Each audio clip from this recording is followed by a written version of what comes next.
안녕하세요. 저는 콜롬비아에서 온 루시라고 합니다. 저는 현재 SNS 활동을 하면서 생계를 유지하고 있고 콜롬비아 내에서는 꽤 많은 팔로워 수를 보유한 유명한 인플루언서인데요.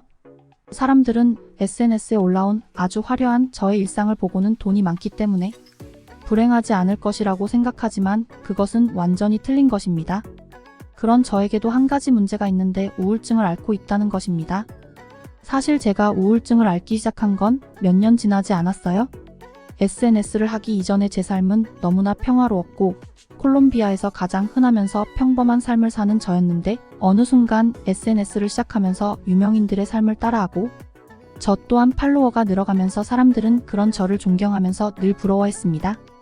그러면서 저는 점점 더 유명해졌고 많은 파티에 불려다니면서 항상 많은 사람들과 어울리게 됐고 언제부턴가는 SNS 이전의 삶은 기억이 나지 않을 정도로 제 삶은 말 그대로 180도 바뀌어 있더군요.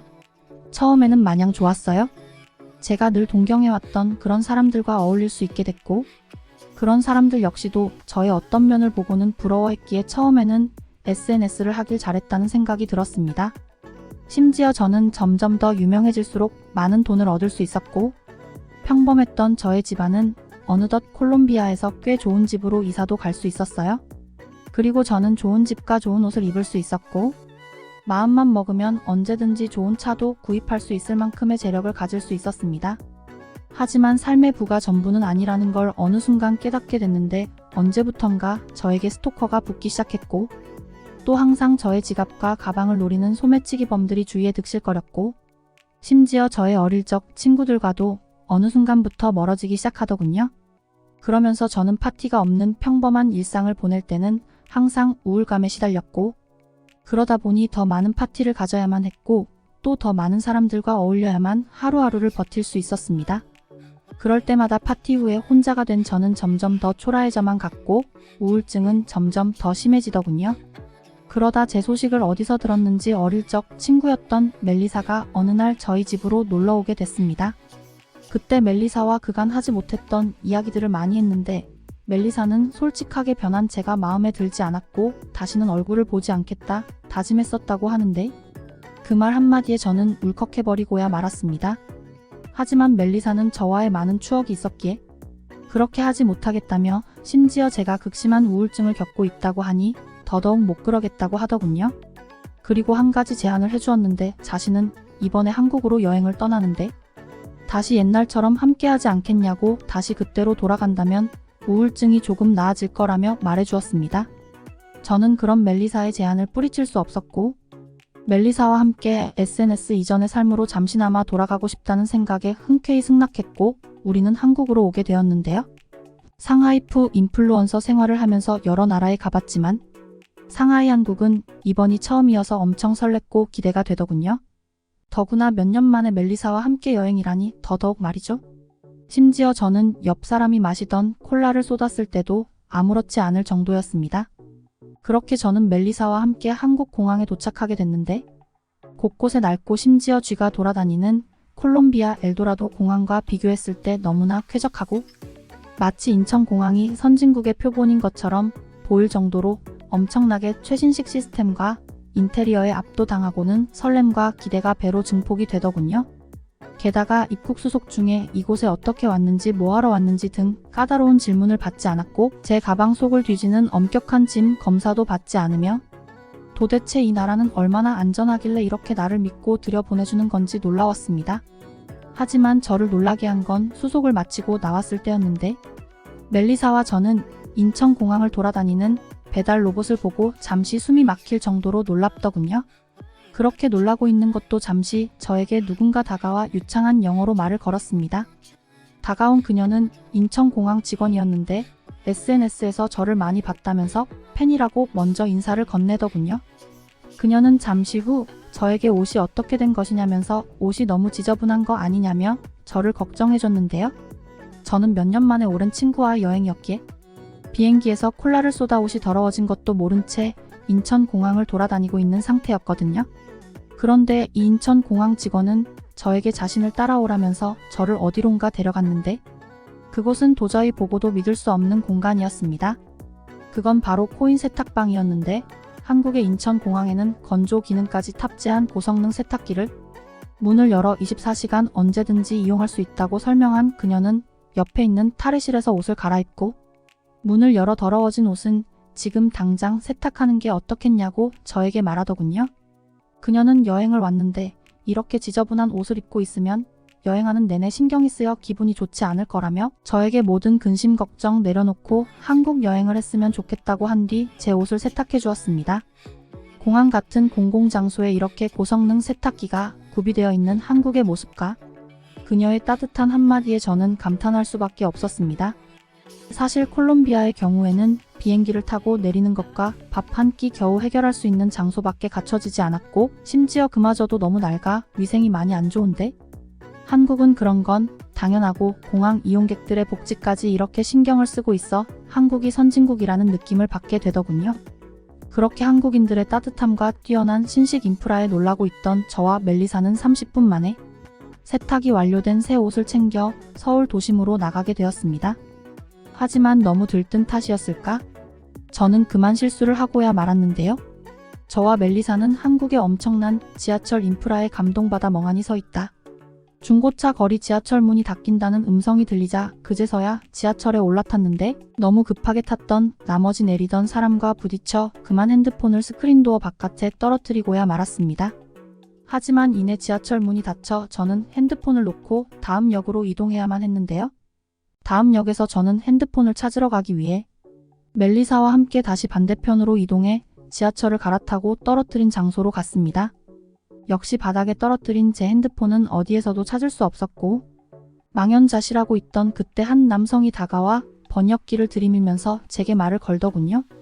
그 남성은 혹시 멀리서 보니 뭔가 잃어버려 헐레벌떡 뛰어오는 것 같아 물어보는 건데 핸드폰 떨어뜨리신 분이신가요? 뒤이어 제가 맞다고 고개를 끄덕이니 남성은 그 핸드폰이라면 걱정할 필요가 없습니다. 제가 마침 당신의 핸드폰을 주워 분실물 신고를 하고 오는 길이거든요. 저를 따라오시면 핸드폰을 찾을 수 있도록 도와드리겠습니다. 라고 하면서 어디론가 향하더군요. 콜롬비아에서는 이렇게 떨어뜨린 핸드폰이 다시 제 손에 돌아오는 일은 없고 심지어 저렇게 아무렇지 않게 다가와 호의를 베푸는 사람은 당연히 본 적도 없고 어디론가 저를 이끄는 것을 보면 분명 뭔가 범죄에 이용될 것이 불을 보듯 뻔했기 때문에 저와 멜리사는 남성의 말에 전혀 신뢰가 가지 않았습니다. 하지만 멜리사는 무언가 알고 있기라도 한 듯 의미심장한 미소를 띠면서 남성의 뒤를 따라가 보자고 하더군요. 모르는 사람은 믿을 수 없지만 멜리사는 믿을 수 있는 나의 소중한 친구였기에 멜리사의 제안을 받아들여 남성의 뒤를 따라갔는데 도착한 그곳에서 저는 넋을 잃고야 말았습니다. 지하철 인포메이션 센터라는 곳이었는데 문을 열고 들어가 보니 제 핸드폰이 한 역무원의 책상에 잘 놓여 보관되고 있더군요. 저는 핸드폰을 찾게 도와준 의미로다가 남성에게 감사하다고 인사를 하며 얼마만큼의 보상을 해야 하나 물었는데 남성은 보상은 필요 없다면서 당연히 해야 할 일일 뿐이라고 말하더라고요. 역무원분들 역시 핸드폰이 주인을 만나서 다행이라면서 함께 기뻐해 주셨고요. 심지어 남성은 제 핸드폰이 떨어질 때 액정이 깨진 것 같다면서 수리를 해야 할 것 같다고 아주 친절하게 말해주기까지 했습니다. 깨진 액정을 보면서 콜롬비아였다면 어디 센터에라도 맡겨 며칠 동안 수리를 받았겠지만 이곳은 외국이니까 콜롬비아에 돌아갈 때까지 그냥 사용하겠다고 말했어요. 하지만 남성은 무슨 그런 걱정을 하냐며 다시 한번 자신을 따라오라고 하더군요. 그렇게 저희가 간 곳은 지하철역 인근에 있는 서비스 센터였습니다. 콜롬비아의 핸드폰 서비스 센터라고 한다면 작은 구멍가게에 불과한데 이곳은 아주 크고 많은 사람들이 수리를 위해서 줄을 서서 기다리고 있더군요. 그리고 남성은 저에게 이곳에서 번호표를 뽑고 기다리면 수리해 주실 거라면서 이제 그만 자신은 가야겠다고 하고 뒤돌아서 쿨하게 갈 길을 가시더라고요. 그렇게 저는 남성이 알려준 대로 번호표를 뽑고 순번을 기다리다 제 차례가 되어 상담을 받았는데 제 핸드폰을 보시더니 액정을 갈아야 한다고 혹시 다른 곳은 이상이 없는지 확인해 보겠다고 제 핸드폰을 들고 어디론가 들어가셨습니다. 5분 정도 기다렸을 때쯤 다시 기사님이 나오시더니 다른 곳은 이상이 없는 것 같다고 액정만 교환하면 될 것 같다고 말씀하시더라고요. 그래서 저는 그럼 얼마나 걸릴 것 같냐고 물었더니 그 남성은 손가락으로 3을 가리키더군요. 저는 3일은 도저히 기다릴 수 없다고 핸드폰을 가져가겠다고 말하니 남성은 이번엔 손가락 하나를 펼쳐 보였습니다. 무슨 의미인지 몰라서 저는 무슨 말장난하는 거냐며 저는 화를 냈는데 남성은 그제야 번역기를 통해서 30분이면 될 거라고 말한 건데 30분도 못 기다리냐고 외국인 치고 성격 참 급하시다면서 웃으며 그럼 10분만 있어보라고 금방 고쳐주겠다고 하더군요. 말이 되나요? 고작 10분 만에 제 핸드폰 액정을 수리하다니 말입니다.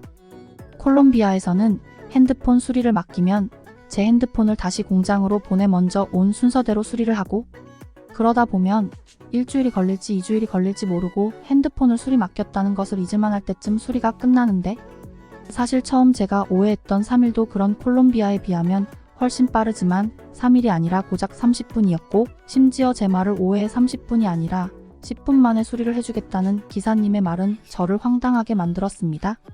그리고 이것은 기사님의 오기도 허세도 아니었고 정확하게 13분 후 제 핸드폰 수리는 끝났고 15만 원이라는 아주 저렴한 금액에 액정을 수리할 수 있었어요. 사실 저는 이 금액이 얼마나 저렴한지 몰랐는데 함께 있던 멜리사가 말도 안 되는 금액이라며 자신이 예전에 콜롬비아에서 액정 수리를 받은 적이 있는데 47만 원이나 냈고 심지어 한 달 후에나 핸드폰을 받을 수 있었다는 말도 안 되는 이야기를 제게 들려주었고 저는 그 말을 듣고 온몸에 닭살이 돋더군요. 그렇게 저와 멜리사는 핸드폰 수리를 30분도 안 되는 시간 만에 고치고 가게를 나서려는데 센터 기사님께서는 저에게 잠시만 핸드폰을 다시 줘보라고 하시더니 보호필름을 붙여주시면서 서비스라고 하시더군요. 핸드폰 수리를 모두 마친 후 호텔 방으로 돌아와 저희는 많은 대화를 나누면서 한국에서의 첫날 밤을 자축하는 둘만의 파티를 열었습니다. 한국의 야경은 그런 우리를 축하라도 해주듯 환하게 불을 밝혀주더군요. 환한 불빛이 이끄는 대로 저는 잠깐 창가로 가서 밖을 내다보던 중 황당한 상황을 목격하고야 말았습니다. 밤 9시가 넘은 늦은 밤임에도 불구하고 대로에서 공사가 진행 중인 거 아니겠어요? 도대체 이 늦은 시간에 어떻게 공사가 가능한 건지 놀라웠습니다. 콜롬비아에서는 일부러 교통체증을 유발하려는 건지 러시아어로 불리는 통행이 가장 많은 시간대에 공사하는 모습만을 봐왔기 때문에 저는 아주 놀랄 수밖에 없었죠. 하지만 진짜는 다음 날이었습니다. 다음 날 오전 저는 다시 한번 바깥을 내다봤는데 말도 안 되는 게 공사 현장은 아주 말끔하게 정리되어 있었습니다. 그리고 저는 어젯밤과 오늘 아침에 벌어진 이 공사 현장 모습을 찍어 SNS에 올렸는데 제 SNS는 제가 있는 곳이 어디냐며 잠시 동안 아주 난리가 나기도 했죠. 게다가 콜롬비아뿐만 아니라 전 세계 사람들이 저와 똑같은 반응을 보여주었습니다. 저는 이런 반응들을 보면서 멜리사와 함께 도대체 같은 지구에 살고 있다는 것이 믿기지 않는다며 신세 한탄을 늘어놓았습니다. 게다가 그날 밤에는 아이들이 혼자 지하철을 타고 혼자 골목길을 걸어 다니기도 하고 심지어는 귀에 이어폰을 낀 채로 걸어 다니는데 그 모습에 감탄해 저희는 미리 예약해두었던 비행기 티켓을 취소하고 한국에서의 일정을 좀 더 보내기로 했어요. 사실 큰 기대를 하지 않고 왔던 한국인데 이곳에서 수많은 한국인들을 만나고 그들의 친절을 받으면서 저의 우울증은 자연 치유하는 것 같습니다. 한국인들의 친절과 한국의 인프라를 여전히 즐기고 있으며 저는 조금씩 제 병이 나아가는 것만 같아요. 이대로 한국에 눌러 살고 싶다는 생각마저 드는데 앞으로 제가 어떤 선택을 할지는 저 역시 모르겠지만 한국에서의 이런 경험을 바탕으로 다시 한번 사회로 나가 모든 것을 잘할 수 있을 것만 같은 용기를 하루하루 얻고 있습니다. 친절로 저에게 다가와준 한국인들 모두에게 감사 인사를 전합니다.